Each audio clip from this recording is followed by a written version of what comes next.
Hello，大家好，又嚟到花旗財富外匯短評嘅時間啦。我係陳樂瑤，今日係2026年4月22號。隨住市場逐漸消化中東衝突嘅影響，美元拾級而下，4月至今美匯指數累計下跌2.56%。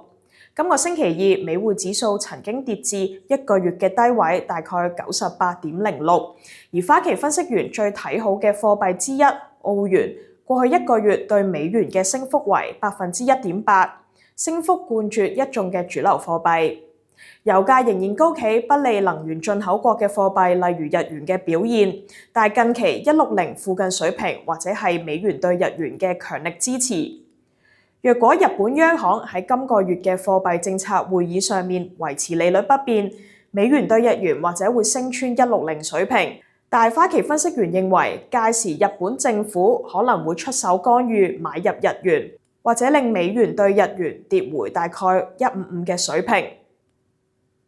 紐元方面，市場現時預期紐西蘭央行喺今年內合共加息大概80個基點，但花旗分析員仍然預期當局或者唔會加息，因為紐西蘭仍未顯著浮現經濟復甦嘅跡象，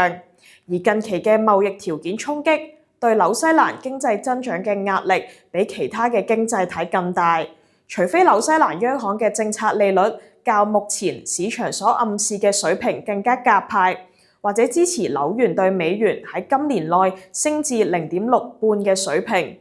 但若果當局嘅政策利率傾向就好似花旗分析員嘅預期一般，維持利率不變，或者利淡紐元對美元跌至0.58嘅水平。今集嘅外匯市場短評時間嚟到呢度，下次再見，拜拜。